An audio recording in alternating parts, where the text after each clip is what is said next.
Okay, so we're back. So I've got my little assistant here, Isabel. Come say hi, Isabel. Hi. So Isabel, she could see the back better for me, so she's pulled the back area back for me. And as you can see, I've tried to get it as even as I can. Not too strong. Are you going to do a couple more, are you? Yeah. Yeah. A little bit. Yeah. So we're only doing a half head. We're not going right down to the back because I just think it's just easier to do what I can see and I can reach. I don't want to stuff it up. So if you got someone to help you put the bleach on, you do the whole back. But I think today half head's good enough for me. I just really want to get rid of my regrowth in between visits to the salon. So just because I can't afford to go pay someone to do my hair. That's it. So now we've got the bowl. We've got the bag of bleach. Like I said, best one I've found is the blue bleach from Chemist Warehouse. This isn't actually that one, but you know, just very easy to get. It's like a blue bleach in a tub. It's like a big tub, and they sell it for like $12 or $15. I can't remember, in Chemist Warehouse. Anyway, and I'm using 30 volt today because I want to see how dark, but try and get as much lift as I can. And also, see, I've dyed I used to have balayage and I've dyed that, so it's going to be harder to lift than say if I had natural hair. If you have natural hair, you could probably get away with 20 volt, but because my hair's been dyed dark on the roots, I want to try and lift that as much as I can. So we're going to pour the bleach. You just want to make it like a creamy mixture. You don't have to measure it. Just put your 30 volt, that's what I'm using, or if your hair's lighter or natural, just use 20 volt. And we're just going to mix it together just into a creamy consistency. You don't have to really, you know, just so it just looks, you don't want it too runny or it's going to run into the blonde bits of your hair if you're just doing a regrowth. You just want it nice and thick so it works good too. So, but not too thick that it's going to dry up as well. So just like a nice creamy texture like that. So what we're going to do is we're just going to paint it on the brown bits, just like this. Just the brown bits. We don't want to get the blonde bits or my hair's going to break. So you don't want to ever paint bleach on hair that's already blonde. You're just going to fry it and kill it just on the brown bits. So yeah, whatever you do, don't take it through the ends if you've got already, and don't do this at home either if you've been dyeing your hair all different colors and gone dark and then lighten that, because your hair will fall out, I can guarantee it. It's probably best to only attempt this if your hair's natural and you're just doing your regrowth. I've only just dyed it dark, but I haven't bleached this part of my hair, so it should be okay. But if I had bleached it and then dyed it dark, I wouldn't be doing this because my hair would probably fall out, and we don't want that. Alright, so I'm just going to get my little assistant, Isabel, to come here, and can you paint the brown bits at the back, but not get the blonde bits?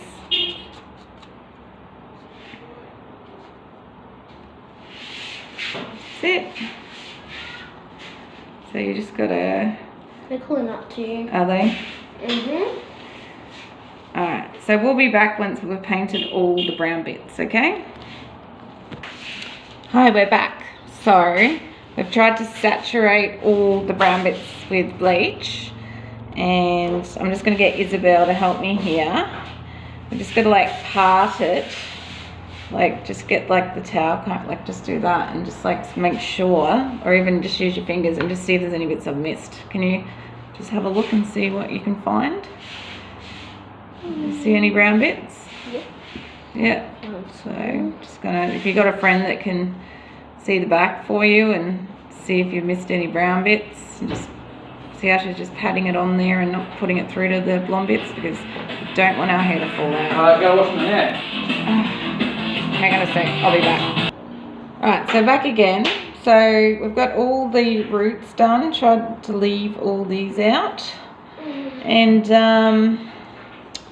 we have a little problem here. We got a bit on the ends of my hair and we don't want that to fall out, so I'm just gonna get some water spray and just like spray it. There we go, see how it's taking it away? Alright, so now what we're gonna do is we're gonna wrap it with Glad wrap around the outside. We're gonna leave a little hole in the inside because that's where it always tends to get really hot, especially if you've like got all your hair all pounded up into the middle. If we were to just do the whole thing, it's gonna like fry like the hair right in the middle and it'll probably all smoke out and that. We don't want that, so we need to leave some air to get in through the middle and just wrap, just so these bits here, because they're not getting any heat, we need to wrap it around the edges so the bits on the edges that aren't getting any heat are gonna, so get a bit of Glad wrap and we're going to wrap it up, and then we're going to leave it until my roots are pale yellow. Now you don't want them yellow, you don't want them orange, you want them pale yellow, okay? If you get them any darker than pale yellow, you know what, your hair's just going to be orange or yellow, you won't be able to tone it, it'll just look like shit. So we need to make sure they're pale yellow before we wash it off. Now if you happen to have been dyeing your hair dark before you do this, it probably won't go pale yellow, so you probably need to wash it off and then reapply the bleach again. That's a great thing about doing it this way, you can just wash it off and reapply. It's not like foils where you've got to like wash all the foils out and reapply the foils. You can actually wash it off and reapply straight away, but don't do it too many times or your hair will fall out. Actually, if you've been dyeing your hair dark for a while at home, don't even attempt this. I'd only attempt this if I had natural hair. I've only like dyed it dark maybe once. Okay, so we're just going to leave it and wait for it to process, and then when you want to wash it off, I won't show you a video of that because you know anyone can wash off hair. What you want to do is just pull the cap off and wash it straight away, and then I'll show you how to tone it once you've washed it. So just remember, only do this if you have natural hair or only maybe dyed it once and not too dark. No, you don't want to do this if you dyed it darker than like a medium brown, because you will not get it pale yellow and then it'll just look like shit basically. So only if your hair is natural or you've only dyed it once and it's no darker than like a medium brown. If you've dyed it black, don't even attempt this. See? So we're just going to leave the back little hole in the middle like that. And we're going to wait and see, wait for this to process, go pale yellow, and then we're just going to show you how to tone it. Okay, so normally probably take about 45 minutes, I reckon, maybe even an hour. Probably no longer than an hour, but just keep checking it until it's pale yellow. Don't leave it, if you go past pale yellow and it goes white, it will snap too. So you don't want it yellow, you don't want it orange, you don't want it white, you want it pale lemon, okay? That's very, very something you want to do. Okay, I'm just going to pause it now and then we'll go back and I'll wash it out in the shower and I'll show you how to tone your hair. Okay, so I'm back and I ended up taking about 45 minutes for my hair to come down. I used 30 bowl and I did have dyed like a bit of hair dye in my roots because I had that sort of root melt dark before. My hair was like dark to here then blonde, so I just want to blend all that in. So as you can see, you can just see the really fine tips that I did through the, you can see there, tips I did through the roots just to try and blend in, because I just got sick of that root melt look. So that's basically what I wanted to do, just blend it all in, but I didn't want to fully cover like my roots either, because I don't like it when I'm too blonde at the roots. So by doing it this way, it's just blending, just getting those little streaks through just to blend it all in. So now I'm going to show you how to tone it. So if you were to had natural brown hair, say, and you wanted to just have those fine blonde streaks all over, this method would work really well for you. Also, if you normally get foils and you just want to blend in the regrowth, you know, yourself instead of going to the hairdressers, you can do that and you get that more sort of fine with the glitz cap. You don't get that real heavy blonde. If you don't want that really heavy blonde, you'll need to go to the hairdressers. But So you get that nice fine blonde through the brown. So anyway, so I've got this high lift zero lift converter. You don't want peroxide that's got any strength to it, or else it's going to actually lift your brown. If it's natural, it's just going to make your brown orange. So you can get that peroxide online, or you could probably buy it from Hair House Warehouse. You can't buy them in the chemist. I don't know why they don't sell them, because they're like a lot less harsh than the ones they do sell. But yeah, so probably best to go online, amr.com.au or Hair House Warehouse.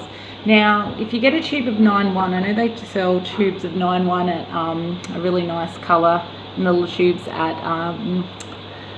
what's it called, Priceline. They've got those little tubes of 9-1, or you could try, I'd recommend 9-1's a pretty good one if you get it to that lemon colour.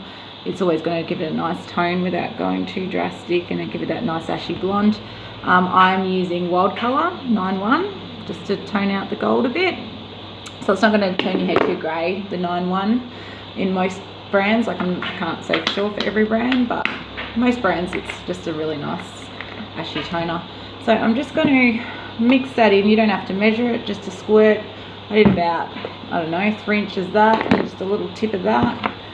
I don't find with toner you really need to measure it. Probably should, but it always works out for me. So different with actual hair colours. If you're dyeing hair colours, you really need to measure it, but with toner it seems to be pretty good. You just do a dollop of this and a bit of that, and just so it gets to a nice creamy mixture, kind of like the bleach. See how that's like not too runny but not too thick either. And then I'm just going to put that on my roots, and then probably just take it through the rest of my hair too, to just tone it down a little bit. So I only dyed the top half, sorry, with the tip cap. I couldn't reach the back, and the little Isabel's only 8, so I didn't really trust her to do my back of my hair. So I think, you know, just like getting a half head of foils, really. You don't need to always, you know, just see when Isabel, see that one's a bit thick, probably didn't want to do that. That's when Isabel was pulling it through. So you got to be careful. If you do pull it through and get a bit of a snag, just brush it out. But if it goes too thick, then you probably want to rip it off and just start with a new cap, because you don't want a big chunk like I do. It's a bit of a big chunk. I mean, once it's dry, it should all blend in anyway, so I'm not too concerned. Anyway, so I'm just gonna, that's why I say, like, it's easier just to pull fine streaks out. If you try and pull them out too thick, you can get like knots in your hair, and it can end up being a disaster. So you really don't want to pull them out too thick. So I'm just putting toner on, just all where I did, and then I'll probably do the roots and then just take it through the ends, leave it on for 10 minutes, wash it off, I'll dry it, and I'll show you what the end result was.